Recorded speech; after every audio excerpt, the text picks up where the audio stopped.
Saludos, estimados estudiantes, compañeros teólogos, bienvenidos una vez más.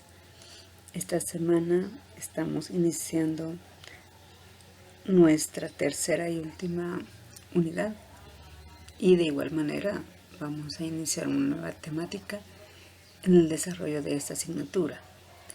Es decir, vamos a comenzar a ver los apócrifos del Nuevo Testamento. En el proceso que hemos tenido durante este ciclo ya hemos tenido acercamientos con algunos de estos escritos. Sin embargo, en esta unidad vamos a tratarlos con más detalle, aspectos ya bien particulares de este periodo de la historia, ya ahora sí pudiéramos decir propiamente del cristianismo.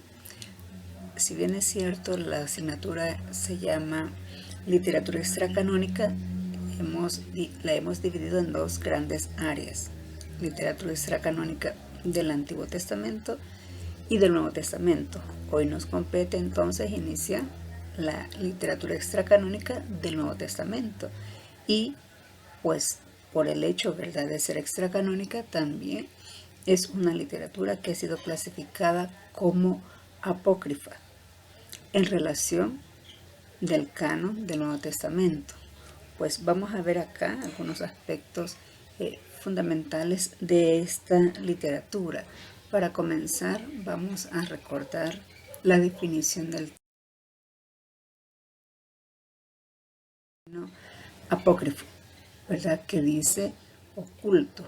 Es algo apartado de la vista, en el sentido que lo utiliza Pablo en la primera carta a los Corintios capítulo 2, versículo 7. Es decir, que el término apócrifo es un libro secreto o un libro también oscuro o oculto, como bien dice acá. Son obras, dice, que contenían enseñanzas secretas, doctrinas reservadas solo para iniciados. Este conocimiento oculto otorga la salvación, como bien lo dice el prólogo del Evangelio de Tomás en su logón número 1. Estos son los dichos secretos que ha proclamado Yeshua el viviente y que anotó Dídimo Judas Tomás. Y Tomás ha dicho: quien encuentra la interpretación de esos dichos no saboreará la muerte. Es decir, esta literatura apócrifa relacionada con el Nuevo Testamento, primero tenemos que entender que gira en torno a la persona de Jesús. Acá ya nos encontramos en el siglo I de nuestra era, ya al final. Los evangelios canónicos están escritos, las cartas de Pablo, las auténticas, de igual manera, y juntamente con ellas converge una diversidad de literatura que, como vamos a ir viendo en esta unidad, es muy diversa, al igual que lo fue la extracanónica del Antiguo Testamento. Esta literatura va a convivir, ¿verdad?, la literatura canónica va a convivir con una variedad de pensamientos, de expresiones, de manifestaciones, que surge precisamente en el contexto de las primeras comunidades cristianas, lo que nosotros podemos encontrar en el libro de los Hechos como la iglesia primitiva. ¿Por qué? Porque en la medida que vayamos avanzando, vamos a ir descubriendo que, se dan, ¿verdad? Yo creo que ustedes a estas alturas de igual manera ya lo saben, se da el surgimiento de diversas comunidades. Cada una de las comunidades que existen o coexisten tiene una lectura propia de la persona de Jesús. Si bien es cierto, en el canon bíblico encontramos, por ejemplo, 4 evangelios.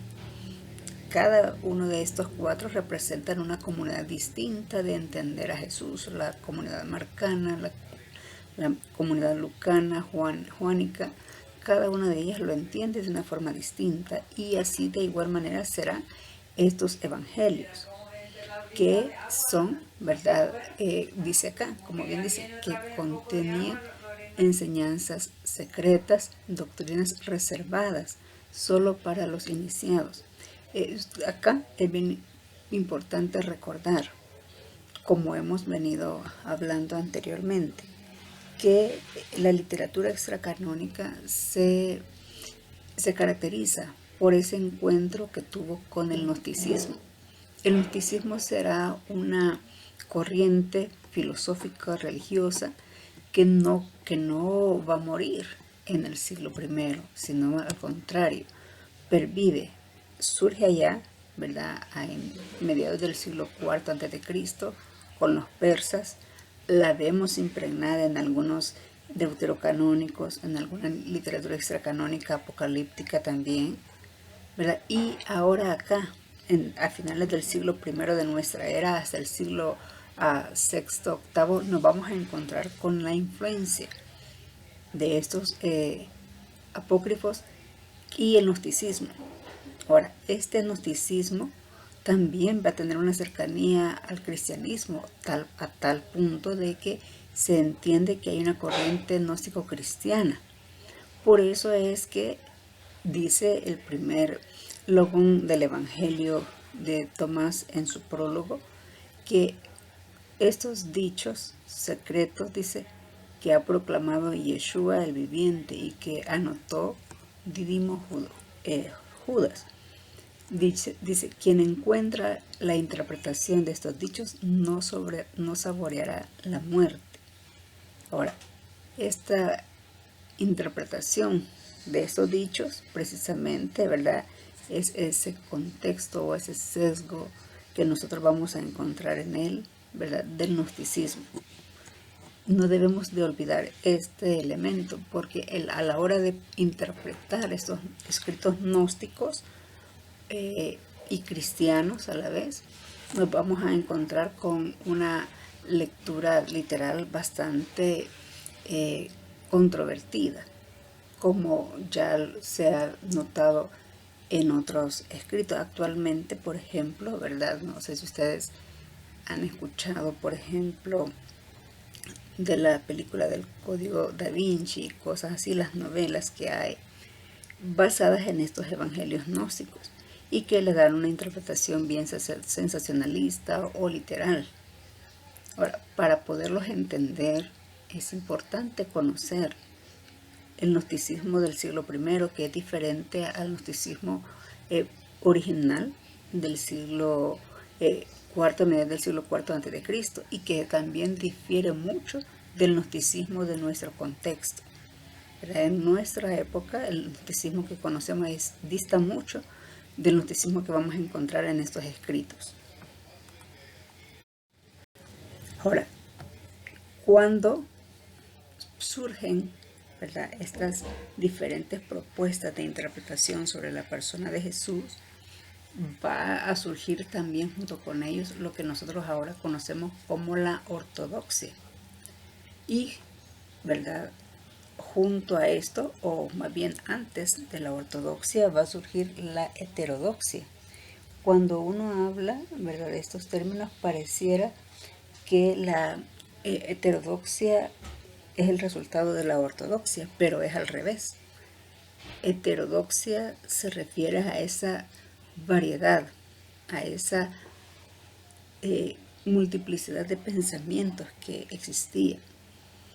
No es un término peyorativo como hoy se entiende, sino que se tiene que saber que en el siglo I o II, cuando se va formando la iglesia, esas diferentes propuestas convergen entre sí y a esa convivencia se le llama heterodoxia. Más adelante, allá por el siglo III o IV, los padres de la iglesia, en los diferentes concilios, van a definir el término ortodoxia precisamente para ir perfilando la enseñanza propia de la iglesia, y en ese sentido pues va a irse, ¿verdad?, puliendo los diferentes escritos. Unos van a ser catalogados como ortodoxos y otros como heterodoxos. En ese sentido es que este padre de la iglesia, Ireneo, dice que es el primero en utilizar el concepto de apócrifo en el sentido peyorativo para referirse a los escritos de los heterodoxos, y él los llama escrituras apócrifas y bastardas, confeccionadas por ellos para impresionar a los simples de espíritu y a los que ignoran los escritos auténticos. Los escritos auténticos, ¿cuáles son? pues son estos, ¿verdad?, que la ortodoxia va a reconocer como genuinos, como inspirados, como particulares de la iglesia, ¿verdad?, escritos sagrados, a diferencia de los que aquí pues están llamando y reconociendo como heterodoxia.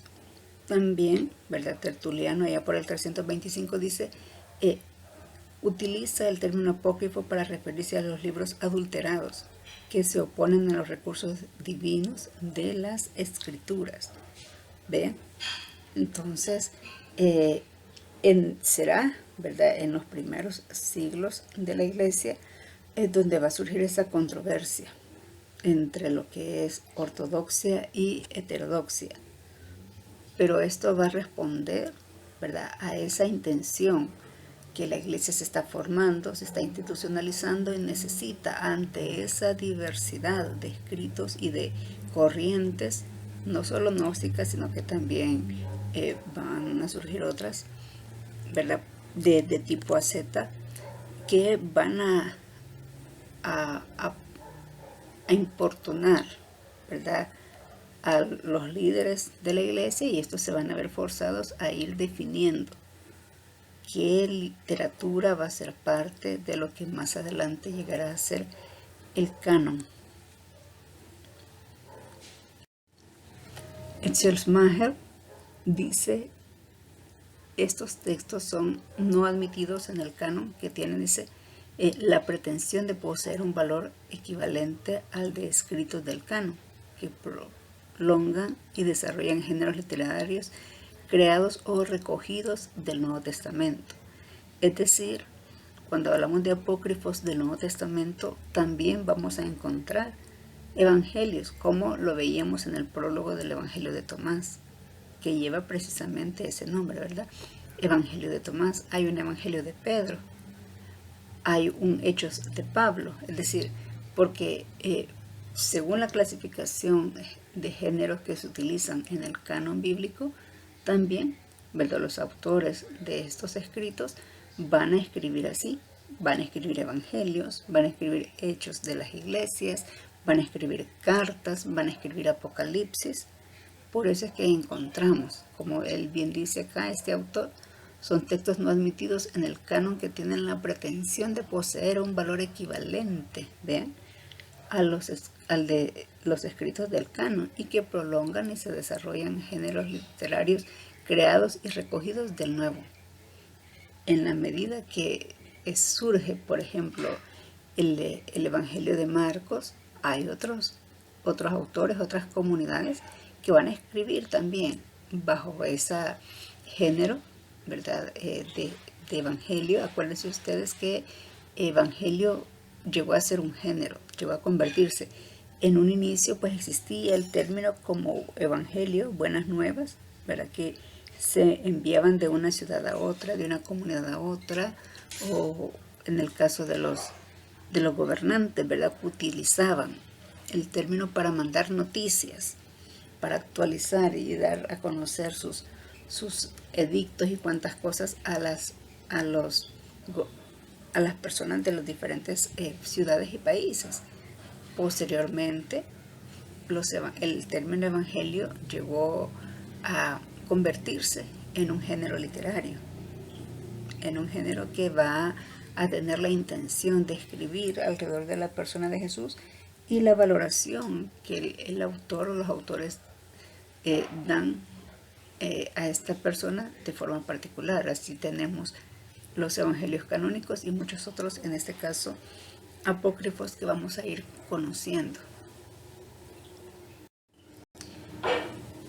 Junod dice, son textos anónimos o pseudoepígrafos de origen cristiano relacionados con los libros del Nuevo Testamento y también del Antiguo Testamento, porque versan sobre acontecimientos narrados o evocados en ellos, o porque prolongan lo que en estos escritos se encuentra, o porque se centran en personajes de estos libros, o porque su género literario se relaciona con el de los escritos bíblicos. Aquí hay una definición un poco más amplia, porque nos dice este autor que son libros o textos anónimos en su mayoría, o pseudoepígrafos, como lo son también los escritos canónicos, y están relacionados con el Nuevo Testamento, por ejemplo, los Hechos de Pablo y Tecla, y también tienen relación algunos con el Antiguo Testamento, como la ascensión de Isaías, que ya lo hemos comentado anteriormente, ¿verdad? El pastor de Hermas, que hace referencia a algunos eventos del Antiguo Testamento también. Por eso dice acá, versan sobre acontecimientos narrados o evocados en ellos, o porque prolongan lo que en eso se encuentra, ¿verdad? Dan esa continuidad a la historia o al evento del personaje o de la situación del Antiguo Testamento. Dice, se centran en personajes de estos libros, y de igual manera dice, o porque su género literario se relaciona con los de los escritos bíblicos, como ya les contaba, ¿verdad? También se da, ¿verdad?, en este sentido.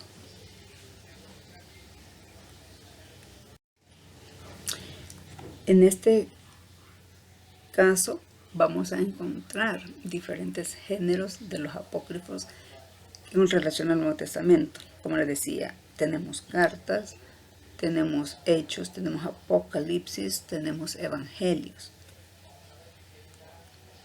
Acá, como esta es una clase complementaria al tema de la semana, no lo vamos a abarcar todos, será solamente algo así general lo que vamos a ir viendo, pero ¿verdad? En la medida que vayamos avanzando en esta temática vamos a ir complementando la información. Emparentados con los evangelios, de la simbiosis entre tradición oral y tradición escrita surgieron desde finales del siglo I hasta finales del siglo II numerosos escritos que contenían los dichos o sentencias de Jesús y que en algunos casos adoptaron la forma narrativa de los evangelios. Recuerden ustedes que los evangelios, como les decía, ¿verdad?, el término surge de forma general. Serán los evangelistas bíblicos o canónicos, en este caso Marcos, quien va a adoptar el término para dar buenas nuevas sobre la persona de Jesús, y así se va a ir haciendo poco a poco la interpretación, y es como surge más adelante, ya en el siglo II, lo que hoy nosotros conocemos como el género literario de evangelios o evangelios. Por ejemplo, en cuanto a los evangelios apócrifos, dice la comunidad judeocristiana en Berea, que es la comunidad de los nazareos, y en Egipto los hebreos utilizaban un evangelio propio muy antiguo, el texto hebreo de Mateo, no el griego que hemos recibido dentro del canon, y que según Agustín contenía muchísimas discrepancias con el texto recibido. No sé si ustedes ya habían escuchado que hay una versión hebrea del Evangelio de Mateo. Muchos autores incluso cuentan de que nuestro Mateo canónico es la traducción, ¿verdad?, del hebreo al griego de este Evangelio. Sin embargo, no hay mucha seguridad en cuanto a esto, solo son comentarios que los autores tienen. Lo que sí podemos afirmar es que había una comunidad, ¿verdad?, cristiana, tanto en Egipto como en Berea, que utilizaban este evangelio apócrifo de Mateo, que estaba escrito en hebreo.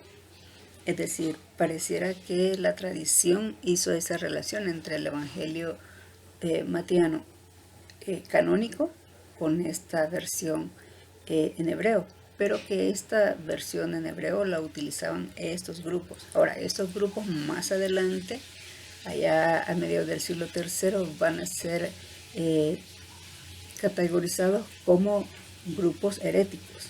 Por eso es que no tenemos esta versión hebrea de Mateo dentro del canon. Y es más, también ya en tiempos tempranos, ¿verdad?, en el siglo II, Agustín va a diferenciar, ¿verdad?, y dice que hay muchas discrepancias en este texto hebreo de Mateo. También ¿verdad? Emparentados o en relación con el libro de los Hechos, que nosotros conocemos. Dice, son textos que tratan de las peregrinaciones y actos y predicación de los apóstoles. Por lo general se concentran en un solo personaje, narrando también su muerte en estilo martirial. Muchos serían falsificaciones proto-ortodoxas, tratando de traer la autoridad apostólica a problemáticas que enfrentaba la gran iglesia en el siglo II y III. Vamos a encontrar, ¿verdad?, diversos escritos bajo esta categorización de hechos de la gran iglesia. Los hechos de Pablo y Tecla, los hechos de Pablo, ¿verdad?, los hechos de Bernabé. Vamos a encontrar también que, como bien dice acá, están centradas en un solo personaje, lo que ellos hicieron, su muerte martirial, ¿verdad? Y tratan de contarnos todas las vicisitudes y hazañas que vive la iglesia del momento. Emparentado, dice, con el Apocalipsis, inspirado sobre todo en el Apocalipsis sinóptico que tenemos, pero también, dice, los hay de tipo gnóstico. En este caso, el Evangelio de Mateo y Marcos, los evangelios canónicos, contienen un mensaje apocalíptico, el capítulo 24 para el caso de Mateo y el capítulo 13 para el Evangelio de Marcos.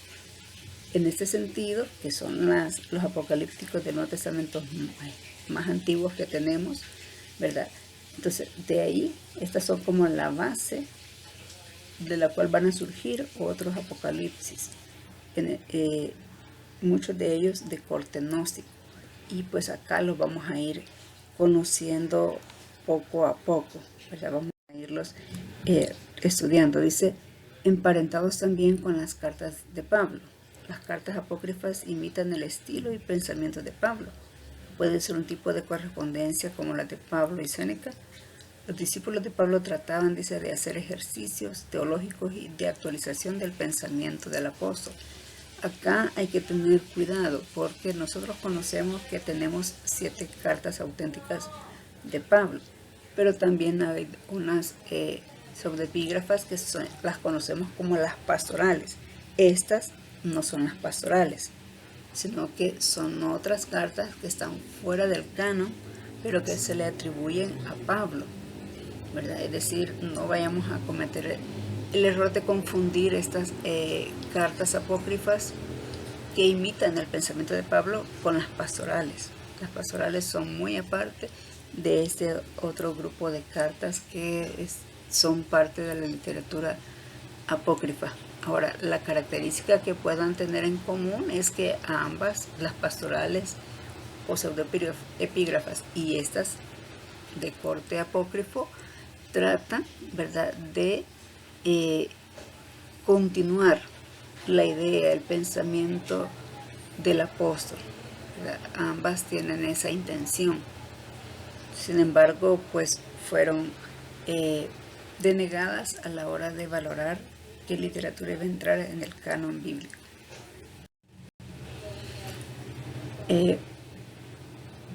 Dice, las cartas apócrifas imitan el estilo y el pensamiento de Pablo. Pueden ser un tipo de correspondencia como las de Pablo y Séneca. Bueno, esta es la anterior lámina. Pero vean cómo vamos a encontrar diferentes pensamientos y propuestas acá. Se va a encontrar esa variedad y esa similitud también, ¿verdad?, entre los escritos, entre los temas teológicos que se van a compartir. La intención acá es de ir conociendo algunas, y en esta unidad no solamente vamos a tratar de conocer los textos como tal, sino también las condiciones en las cuales ellos surgen, porque acá es importante que vayamos conociendo cómo estos libros o esta literatura que hoy nosotros llamamos apócrifa surge precisamente, como les decía anteriormente, en un contexto de la heterodoxia. que es antes de la ortodoxia, y cómo esta, ¿verdad? Históricamente, posiblemente en cuanto al tema teológico, estos escritos no tengan mucho peso, mucha validez en la actualidad, pero todavía mantienen esa carga histórica que nos hace saber cómo fueron los orígenes del cristianismo. Para conocer la literatura apócrifa del Nuevo Testamento es importante saber cómo pensaban estas personas, las diferentes comunidades, pero también nos hace saber las discrepancias y la lucha que estas comunidades van a tener con lo que llegó a ser la gran iglesia o la cristiandad posteriormente. Y en ese sentido, ¿verdad?, se cobra ese valor histórico que les mencionaba, ¿verdad? Tiene un gran valor histórico en ese sentido, porque nos cuenta lo que hoy nosotros llamamos la historia de la iglesia. Parte de la historia de la iglesia es lo que vamos a ir viendo acá, al menos en los 2-3 primeros siglos, ¿verdad?, de la iglesia. No, ¿verdad?, vamos a irlo viendo de manera cronológica como ustedes lo van a ver en la historia de la iglesia propiamente dicho, pero sí vamos a ir conociendo estos diversos grupos que van a surgir. Ahora, como les decía, la heterodoxia, ¿verdad?, que surge en estos momentos o que se da de manera pues simultánea y espontánea, ¿verdad?, en esta etapa de la historia, no va a tener una mala intención o una doble intención. Simplemente ellos escriben porque así conciben a Cristo. Fueron las formas, las expresiones que ellos van a tener de entender a Jesús bajo su contexto. Bien, vamos entonces a quedarnos hasta acá en esta ocasión. Pueden ustedes revisar la lectura principal de la semana. Vamos a comentar algunos aspectos también en la clase sincrónica, ¿verdad? Y de igual manera vamos a discutir el video que les he compartido para el tema de la semana. Gracias por su participación. Espero pues que sea algo interesante para ustedes el contenido de esta unidad y que podamos aprender juntos sobre los primeros cristianos y la literatura apócrifa. Bendiciones a cada uno de ustedes.